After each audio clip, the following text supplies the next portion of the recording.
Hello जी students, कैसे हैं आप लोग। आज हम क्लास 10th लाइट का chapter till reflection one shot में कोशिश कर रहे हैं करने की। बच्चे बार बार हमसे कह रहे थे कि सर ये चैप्टर का वीडियो बना दीजिए, तो काफ़ी चीज़ें मैंने नोट डाउन कर दी ताकि हम फास्ट चल सके। पूरा चैप्टर वन गो में नहीं करेंगे, टिल रिफ्लेक्शन करेंगे। पूरा करेंगे तो बहुत ज़्यादा बड़ा वीडियो हो जाएगा, ठीक है। शॉर्ट रखने की कोशिश करेंगे। तो let us start light till reflection. Okay, तो सबसे पहले इंट्रोडक्शन समझ लेते हैं। लाइट है क्या? तो लाइट है, it's a form of energy. अगर अपने आसपास देखेंगे ना, तो या तो एनर्जी है या मैटर है। मैटर और एनर्जी दो चीजें आपके आसपास में। तो लाइट किसका फॉर्म है? तो light is a form of energy. और वो क्या करती है? It give sensation of vision to our eyes. हमारी आईज को देखने का विजन प्रोवाइड करती है। बिल्कुल साउंड जैसे एक एनर्जी है, वैसे लाइट भी एक एनर्जी है। लाइट के बारे में और क्या पढ़ते हैं? लाइट एक इलेक्ट्रोमैग्नेटिक वेव है। इलेक्ट्रिक फील्ड और मैग्नेटिक फील्ड की हेल्प से लाइट चलती है। और लाइट की वेवलेंथ ऑलरेडी हमने नोट डाउन कर दी है, 4 × 10⁻⁷ से लेकर 7 × 10⁻⁷ मीटर। काफी कम वेवलेंथ है, तो लाइट स्ट्रेट लाइन में चलती हुई दिखती है। लाइट वैक्यूम में भी ट्रैवल कर सकती है, ओके, क्योंकि इसको इलेक्ट्रिक फील्ड और मैग्नेटिक फील्ड चाहिए, इसको कोई मीडियम नहीं चाहिए। और काफी फास्ट ट्रैवल करती है। आप जानते भी लाइट की स्पीड जो होती है एयर और वैक्यूम में, जो हम यूज करते हैं सी सिंबल, वो 3 × 10⁸ मीटर पर सेकेंड, ये हम लेते हैं। और उसके अलावा लाइट के बारे में, लाइट का नेचर ड्यूअल नेचर है।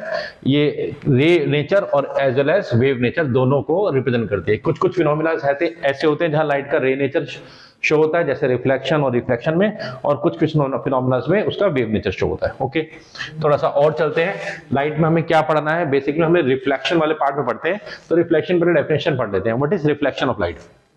तो हम बोलते हैं bouncing back of light into the same medium. Light किसी मीडियम में टकराए और वापस सेम मीडियम में बाउंस बैक कर जाए, उस बाउंसिंग बैक को हमने नाम दिया है reflection. It is the bouncing back of light into the same medium, ठीक है। और रिफ्लेक्शन प्लेन मिरर से भी हो सकता है, स्फेरिकल से भी हो सकता है। प्लेन मिरर के लिए बेस्ट रिफ्लेक्टर हम सिल्वर को यूज करते हैं। नॉर्मली ग्लास के ऊपर हम सिल्वर मेटल का, सिल्वर प्लेन को डिपॉजिट कर उसको मिरर बनाते हैं, ठीक है। ओके, स्फेरिकल मिरर से भी हो सकता है। रिफ्लेक्शन जब भी होगा तो उसके कुछ रूल्स होते हैं। ये 2 लॉज मैंने लिख दिए, आप लोग जानते हैं शॉर्ट में। इंसिडेंट रे, रिफ्लेक्टेड रे और normal, all line the same plane. और सेकंड रूल है angle of incidence is equal to angle of reflection. तो देयर आर 2 रूल्स, ठीक है।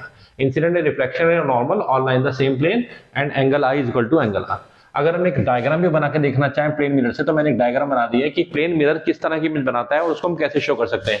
तो ये हमने एक प्लेन मिरर दिखाया है। इसके सामने एक ऑब्जेक्ट है ए बी। तो अगर आप देखेंगे एक रे को हमने ए से ए पॉइंट फोकस कीजिए, ए से अगर हम एक रे को स्ट्रेट ले जाएंगे, तो लॉ ऑफ रिफ्लेक्शन कहता है कि भाई अगर ये यहां से स्ट्रेट जा रही है, मतलब नॉर्मली फॉल कर रही है, तो वापस भी ऐसे ही जाएगी। तो अगर इंसिडेंट रे हमारी ऐसे गई है और रिफ्लेक्टेड रे भी सेम उसी डायरेक्शन वापस आ जाएगी। एक सेम रे हमने एक ए से ही हमने एक रे इस पॉइंट पे गिराई है, और रूल के हिसाब से अगर यहां पर जाएगी तो जो एंगल ये आई बनेगा वही आर बनाते हुए वापस आ जाएगी और इस डायरेक्शन में जाएंगी। दोनों रेज अगर आप देखेंगे तो इसको अगर प्रोड्यूस करें और इसको भी, तो दोनों रेज यहां नहीं मिल रही है। जब नहीं मिलती तो हम क्या करते हैं? बैकवर्ड प्रोड्यूस करते हैं और किसी पॉइंट मिल रही है, वो पॉइंट है ए डैश। कौन सा पॉइंट है? ए डैश। सेम चीज हम बी से करेंगे तो हमें बी डैश मिल जाएगा और हमारे पास ये इमेज आ जाएगी। अब इस इमेज को देखिए और इसका नेचर देखिए तो क्लियर है। ये जो इमेज है ये एक वर्चुअल इमेज है, क्योंकि रिफ्लेक्टेड रेस एक्चुअल में नहीं मिली है, दिखने में सीधी है, इरेक्ट है। यहाँ भी ए ऊपर है, यहाँ भी है। हाइट ऑफ इमेज और हाइट ऑफ ऑब्जेक्ट बराबर है। इसको हम एच आई या हाइट ऑफ इमेज, और इसको हम एच ओ से रिप्रेजेंट करते हैं। और यू और बी, यू क्या होता है? जो हमारा मिरर है, यहां से ऑब्जेक्ट का डिस्टेंस और ये इमेज का डिस्टेंस दोनों बराबर है, और इमेज बस लेटरली इन्वर्टेड होती है। लेटरली इन्वर्टेड क्या होती है? प्लेन मिरर के सामने इमेज जो होती है, वो अगर हम खड़े होते हैं मिरर के सामने तो हम अपना लेफ्ट हैंड उठाते हैं तो वो राइट अपीयर होता है, राइट वाले को लेफ्ट अपीयर होता है। इसीलिए एम्बुलेंस थोड़ा उल्टा करके लिखा रहता है। ओके, स्फेरिकल मिरर की बात करें तो 2 तरह के स्फेरिकल मिरर हमारे पास, एक है कॉनकेव मिरर और एक है कॉन्वेक्स मिरर। कॉनकेव मिरर का एक नाम है कन्वर्जिंग मिरर, क्योंकि ये अपने ऊपर पड़ने वाली जो भी लाइट रेज होती है उसको कन्वर्ज दबा देता है। और डाइवर्जिंग मिरर अपने ऊपर पड़ने वाली रेज को डाइवर्ज करता है, यानी कि फैला देता है। इसलिए इनके नाम ऐसे हैं। कुछ टर्म्स हैं जो बहुत इंपॉर्टेंट है इन मिरर से रिलेटेड, जरा उनको भी जान लेते हैं। देखिए, मान लीजिए हम एक कॉनकेव मिरर के कंटेक्स्ट में पढ़ते हैं। ये कॉनकेव मिरर है, तो पहली इंपॉर्टेंट टर्म है क्या? C, centre of curvature. Centre curvature क्या होता है? तो इमेजिन कीजिए ये मिरर एक गोले का एक पार्ट है, स्फीयर का पार्ट है। तो जो उस स्फीयर का सेंटर होगा उसी को हम नाम देते हैं सेंटर कर्वेचर। आप याद भी कर सकते हैं, डेफिनेशन आसान है। Centre curvature is the centre of that hollow sphere of which mirror is a part. अगर हम इसका एक इमेजिनरी स्फीयर कंप्लीट करेंगे तो उसका जो सेंटर होगा उसी सेंटर को हम बोलते हैं सेंटर ऑफ कर्वेचर। फिर से बोल रहा हूं, it is the centre of that hollow sphere of which mirror is a part, जिसका मिरर पार्ट बना हुआ है, ठीक है। उसी के सामने सेकंड टर्म है रेडियस ऑफ कर्वेचर। इसी तरह से ये जो इस स्फीयर का रेडियस होगा उसी को हम रेडियस ऑफ कर्वेचर का नाम दे देंगे।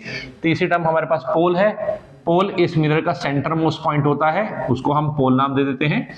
एक स्ट्रेट लाइन जो इसको पास करती है, ज्वाइन करके आगे जाती है, उसको बोलते हैं प्रिंसिपल एक्सिस। फिर चौथे टर्म में होती है फोकस। कोई भी इंसिडेंट रे जो कि मिरर के पैरेलल जाती है, टकराने के बाद एक पॉइंट से पास होती है प्रिंसिपल एक्सिस पर, उस पॉइंट को बोलते हैं फोकस या प्रिंसिपल फोकस। कॉनकेव मिरर का फोकस रियल होता है, कॉन्वेक्स का वर्चुअल होता है। फिर फोकल लेंथ है, what is the distance between P and F, इसको हम बोलते हैं उसका फोकल लेंथ। और देन है aperture. Aperture diameter of the reflecting surface, जहां से रिफ्लेक्शन हो रहा है उस पार्ट को हम बोलते हैं aperture. What is aperture? Diameter of the reflecting surface, या जहां से रिफ्लेक्शन एक्चुअली टेक प्लेस हो रहा है। ओके, तो ये हमारा मिरर का बेसिक्स टर्म्स इंपॉर्टेंट है, सारी टर्म्स रिलेटेड है, आप ध्यान से देखेंगे तो कर पाएंगे। आते हैं रे डायग्राम वाला पार्ट। इस चैप्टर में सबसे इंपॉर्टेंट पार्ट ही रे डायग्राम वाला है। रे डायग्राम और न्यूमेरिकल्स, इन दोनों को कनेक्ट करना आपको आना चाहिए। तो जरा देखें क्या क्या रूल्स हैं रे डायग्राम्स के। रूल नंबर फर्स्ट हमारा रे डायग्राम का बोलता है कि कोई भी इंसिडेंट रे अगर हम पैरेलल ले जाएंगे, पैरेलल, ठीक है, तो वो कहां से पास होगी? फोकस से। इंसिडेंट में पैरेलल जाएगी तो कहां से पास होगी? फोकस से। चाहे कॉनकेव मिरर है, कॉन्वेक्स में क्या देखो, रे पैरेलल गई, अब ये तो डाइवर्जिंग मिरर, ये तो ऐसे जाएंगी, लेकिन अपीयर टू कम फ्रॉम होगा फोकस। क्या लगेगा, कहां से आ रही है? फोकस से। इसी में रूल नंबर 2 देखिए, अगर इसका उल्टा कर दें, अगर इंसिडेंट रे को हम फोकस से पास करा दें, फोकस से, तो क्या होगी? It will become parallel, rule number 2। और रूल नंबर 3, अगर इंसिडेंट रे को हम सेंटर कर्वेचर से पास कराएं तो हम क्या देखते हैं, वो अपने पाथ को रिट्रेस करती है, सेंटर से जाएगी, सेंटर से वापस आएगी। और रूल नंबर 4 है कि अगर आपने किसी एंगल पर स्ट्राइक करा, यहां पर कोई एंगल बना रही है, angle of incidence, then angle of reflection बनाते हुए वो उसी पाथ पे चली जाएगी। रूल नंबर 4 है एंगल आई और एंगल ऑफ रिफ्लेक्शन सेम होगा। इन्हीं रूल की हेल्प से हम रे डायग्राम बना सकते हैं। आइए फटाफट रे डायग्राम भी देख लेते हैं। तो कॉनकेव मिरर के कितने केसेस होते हैं रे डायग्राम के? कॉनकेव मिरर के 6 केसेस होते हैं। सर 6 क्यों होते हैं, इसको भी समझ लेते हैं। कहां समझा दें आपको?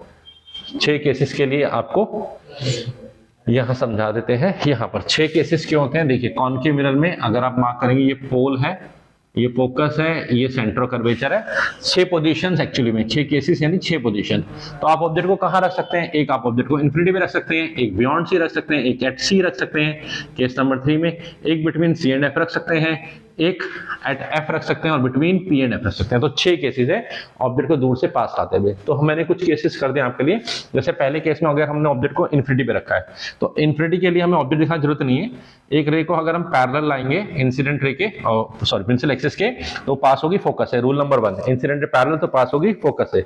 एक रे को हम ऊपर से ले आते हैं प्रिंसिपल एक्सिस के, एक को हम नीचे से ले आते हैं, उसको पास करते हैं फोकस पर।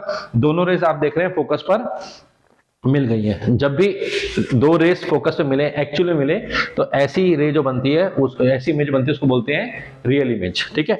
तो नेचर अगर हम चलें तो ये रियल और इन्वर्टेड इमेज है। रियल के साथ हमेशा इन्वर्टेड रहेगा। पोजीशन फोकस पर है और इसका साइज है पॉइंट साइज। क्या साइज है? पॉइंट साइज, ठीक है। इसी तरह से एक केस यहाँ पर 6 वाला केस भी मैंने केस 3 भी बना देता हूँ यहीं पर ही। ये ऑब्जेक्ट है हमारा, ये ऑब्जेक्ट हमारा सी पर है, तो कैसे बनाएंगे? एक ये ऑब्जेक्ट है हमारा, एक incident ray, rule number first लगाइए, पैरेलल ले जाएंगे। जो पैरेलल जाएगी कहां से पास होगी? फोकस से, ठीक है। और रूल नंबर 3 लगा दीजिए, फोकस से पास करेंगे तो इट विल बिकम पैरेलल, तो वो पैरेलल जाएगी। इस केस में आप देखेंगे दोनों जो रेज हैं वो सेंटर पे मिलेंगी, सेंटर मिलेंगी तो इमेज हमारी यहां बन जाएगी। इस पर्टिकुलर केस में हम देखते हैं कि क्योंकि रेज मिल गई हैं तो नेचर कैसा है? रियल, और रियल के साथ हमेशा क्या होगा? इन्वर्टेड। साइज क्या होगा इसका? सेम साइज होगा। हाइट ऑफ इमेज और हाइट ऑफ ऑब्जेक्ट का साइज सेम होगा। और पोजीशन कहां बनी है? वो बनी है एट सी, ठीक है। ये 2 केस है। तीसरा केस इसका भी देख लीजिए, काफी इंपॉर्टेंट है, बिटवीन पी एंड एफ वाला। तो अगर ये वाला केस मैं आपको बना के दिखाता हूं, ये पोल है, यहां पर आपका फोकस हो गया, ये सेंटर हो गया, ठीक है। ये आपने दिखाया कि ये पॉलिश सरफेस है, ये दिस इज शाइनिंग सरफेस, ये आपका ऑब्जेक्ट है। एक ने क्या करेंगे आप? पैरेलल और इसको पास करेंगे फोकस है। ऐसे ही बहुत सारे बच्चे ऐसे करते हैं, पर ये थोड़ा करेक्ट नहीं है। क्यों? क्योंकि ऑब्जेक्ट खुद रास्ते में अड़ रहा है, तो आप कैसे पास कर सकते हो? इस केस को आपको अवॉइड करना चाहिए। इसकी जगह आप ये रूल करेंगे कि एक रे पोल पे स्ट्राइक करिए सीधा, जो भी एंगल वो बनाएगी इस एंगल को मेजर कीजिए, उसी एंगल पे रे को वापस भेजिए, आई और आर बराबर कीजिए। और दूसरे केस में अगर आप सेंटर कर्वेचर से पास करेंगे तो अपने पास को रिट्रेस करेंगे। इस केस में हम देख रहे हैं दोनों रेस को लेफ्ट हैंड साइड में प्रोड्यूस करने कोई फायदा नहीं है, तो हम इनको पीछे की तरफ प्रोड्यूस करेंगे और रेस ऐसे प्रोड्यूस होते हुए यहाँ कहीं पर एक इमेज बनाएगी, और इस केस में ये हमारी इमेज बनेगी A डैश B डैश। ये वो केस है जो कॉनकेव मिरर आपको एक ही केस है जिसमें वर्चुअल, इरेक्ट और एनलार्ज में देता है। शेविंग मिरर में या डेंटिस्ट इसी लॉजिक का यूज करते हैं। जो मिरर होता है कॉनकेव मिरर उसको काफी क्लोजर ले जाते हैं, डेंटिस्ट टूथ के काफी क्लोजर ले जाते हैं, और शेविंग मिरर जब आप कॉनकेव मिरर को फेस के पास लाते हैं तो एक बड़ी सी इमेज बनती है जिससे आप शेविंग इजीली कर पाते हैं। ठीक है, इसी तरह से कॉन्वेक्स मिरर पर आ जाते हैं। इसके भी दो केस है, एक ऑब्जेक्ट एट इन्फिनिटी है, ठीक है, वो केस बना हुआ है, एक object between P and F वाला मैं आपको बना देता हूं। तो ये आपका पोल हो गया, ये सेंटर हो गया, फोकस हो गया। कॉन्वेक्स मिरर में ये पीछे चले जाते हैं, ठीक है ना। तो क्या करेंगे हम, एक इंसिडेंट रे अभी हम बना रहे बिटवीन P एंड F वाला, तो यहां पर एक ऑब्जेक्ट लेते हैं A B। एक इंसिडेंट रे अगर हम पैरेलल ले जाएंगे, ये तो डाइवर्जिंग मिरर है, क्या करेगा, ये तो ऐसे भेज देगा इस डायरेक्शन में, ये तो फैला देगा।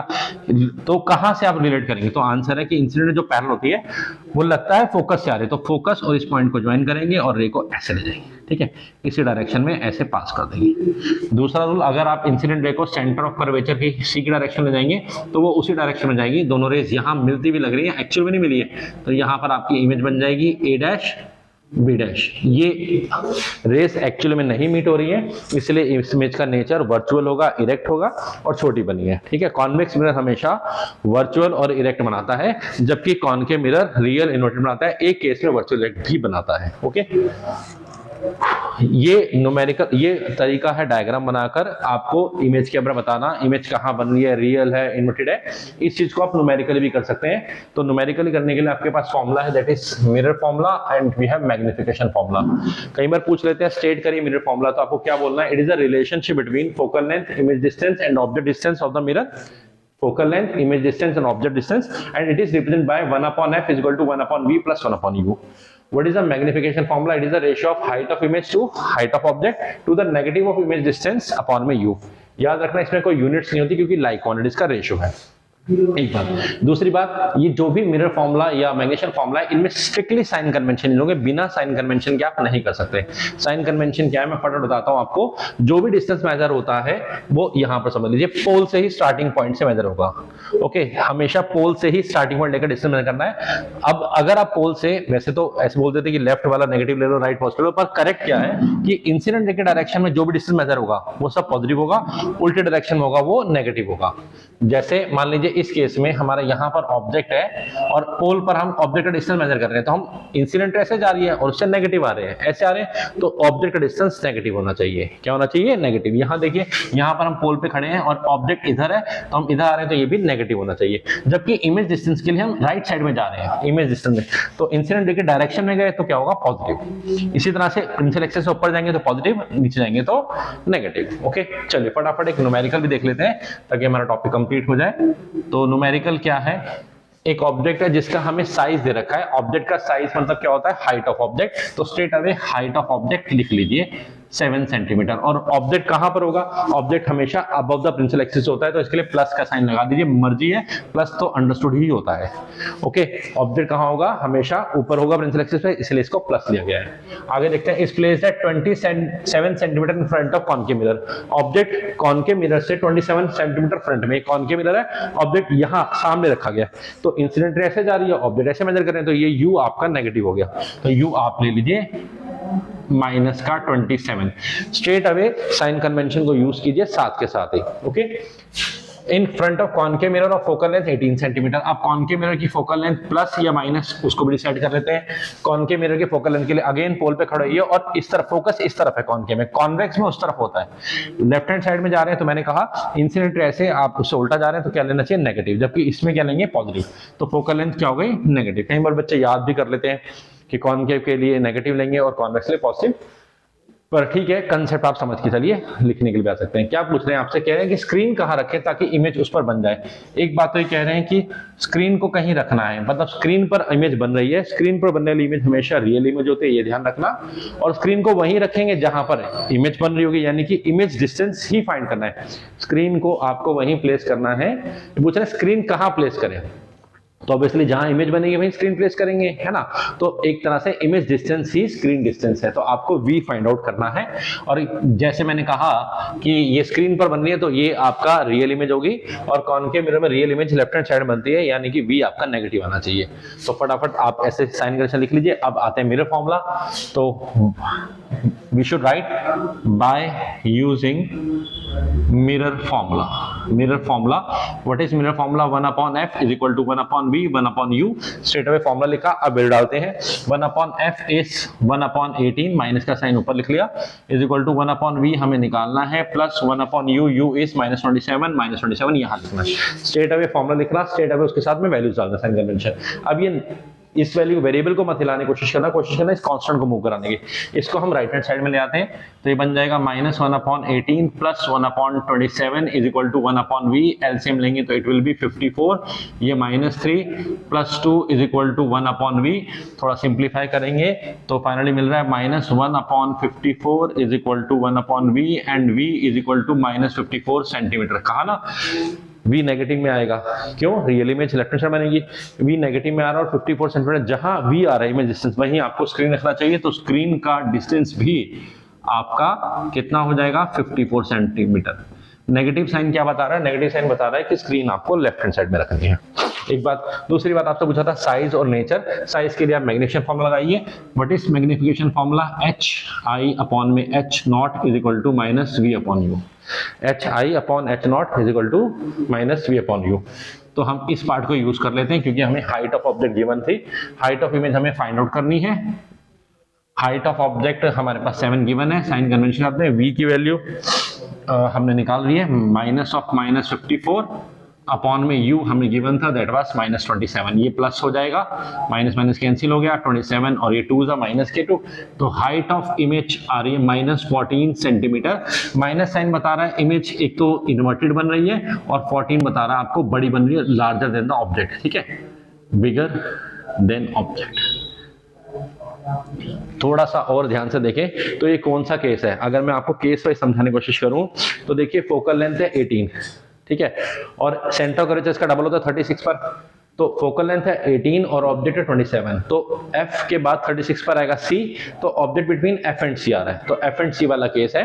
ठीक है, f एंड c वाले केस में हमेशा इमेज रियल और इन्वर्टेड बनती है। ओके, इस तरह के न्यूमेरिकल्स आप और ट्राई कर सकते हैं। तो हमने कोशिश करी है लाइट को जल्दी जल्दी वन शॉट में कराने के लिए। टिल रिफ्लेक्शन ये है, रिफ्लेक्शन वाला पार्ट हम आगे कवर करेंगे।